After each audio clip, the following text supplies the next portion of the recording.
Hi everyone, I'm Siwilele Mtondana from Talk of the Town, and I am here today with Pippa Langley, an occupational therapist from the Glambi area. We are here to celebrate Autism Month, and in that celebration we'll be talking to Pippa more about autism and trying to spread awareness about autism in our area. So hi Pippa, how are you? Good. Can you just speak to us more about what is autism? Well, autism is a complex neurodevelopmental disorder. So that means it has to do with the brain and the neurological system. Every person has a different strengths and weaknesses and struggles and triumphs. So we really have to look at individuals. But there are some trends. So when we look at them, we look at 4 areas. So it's the sensory system, and that you'll see maybe in a picky eater, or maybe they have a lot of meltdowns, or they struggle with sleep, those kind of things. They have communication difficulties, like for example, they develop later with their communication. They often struggle with communicating and they repeat spoken language. So they're almost like a parrot it back to you. They also struggle with finding words and how to communicate in an effective way. They have very repetitive actions and very restricted interests, and they are very black and white. So they love routine and they prefer routine. They like to do activities and play and games a specific way, and that is very comforting to them. They also struggle sometimes with transitions, so going from one activity to the next activity, because they prefer to be doing one thing. They also struggle with social differences. They lack eye contact. They sometimes struggle with the backwards and forwards of communication, of conversations. They also maybe struggle playing with their level peers, and often play with kids older or younger than them. So we don't know what causes autism. There are many theories, but obviously there's a load of research that still needs to be done. And because everyone is so different, we do need to look at a bigger study and more people. Okay. What is the current approach to autism in our area? Well, at the moment we're shifting more to a spectrum picture where there are many different ways that autism comes out in people. There's not one specific area, so it's a very individualized approach. So it's looking at that individual, their family or community, and how are they influenced and impacted. Does everyone who is autistic need support or intervention?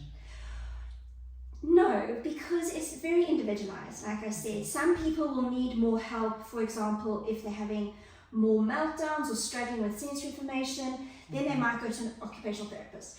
If they're struggling more with their communication and how conversation works, that might be more a speech therapist. Or if they're having very repetitive movements and routines, that might be more a psychologist for the more compulsive behaviors. But it is very specific for the individual, and it's not a one-size-fits-all kind of approach. You have to look at what do we need for this autistic child, or what do I need as an autistic person. Okay. Speaking about what people need as autistic people, can you please just go into general what kinds of support are available for autistic people who need help? So we do mainly go focus on occupational therapy and speech therapy, but there are other supports as in tutors to help with academic skills. There are adaptations to homes.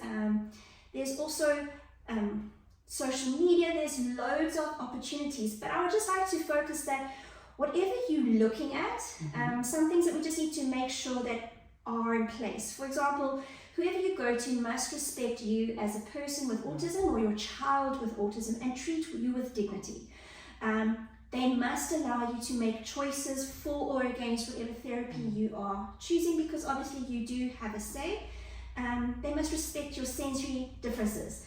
So you might need a more quieter playing room, or you might need a more busy room, or you might need headphones. That might be needed. And to focus on neurodiversity, that there might be a difference in thinking and processing, and giving space and leeway for those things to happen. So just be very aware of when you go to a new service provider, these things need to be in place. Okay, so and here in our area, the Njambe area, what kinds of support is there for autistic people? Well, the support is growing here in Nglambi, which is so awesome. I'm really excited about that. Obviously, here at this centre is myself and Dr. Gaunt, and we're very interested in autism, and we've been working in there. We also have the hospital, which has got so many resources, from occupational therapy to speech therapy to dietitians so there's a lot to access there. We also have some really good psychologists in Nglambi, Genevieve De Silva, Carl, Poppy Eagles, and Dr. Michelle Schooner. So these people can help you with, and I'm sure I've forgotten people out there, but there are also teachers in our schools that are really working hard to include these children. Yes. And I've come across a lot of people who are really trying to get involved and support and help these children, but also these families as well. Okay. So just a quick, nice question. Do you know of, or are there any famous people who are also autistic? I love this one. So people working in this field think that Albert Einstein and Leonardo da Vinci were autistic. Okay. Obviously because they were very focused on what they were doing, and they had lots of routines, and also some like Leonardo da Vinci wrote reversed. So there's a lot there. So Anthony Hopkins, he was diagnosed with Asperger's, which is a high-functioning autism, and he actually described himself as a poor learner, and when he was growing up he really thought he was stupid, and now look at him, this huge actor. There's a professional surfer, Clay Marzo, and he was diagnosed with autism, and that has helped him in his sport because he's been so focused on it. Also Greta Thunberg, the environmental activist. Okay. She has also been diagnosed, and she actually commented that sometime being different is a good thing, is a superpower. And then a little bit closer to home, South Africa, we've got Ernie Els, and his son Ben was diagnosed with autism, and he's actually developed a centre in Braamfontein in Gauteng to just kind of build up resources in South Africa. And then recently, the singer Nandi, I'm going to get his name wrong, Madida. Yes, her children have also, the one is ADHD and the other one is autistic.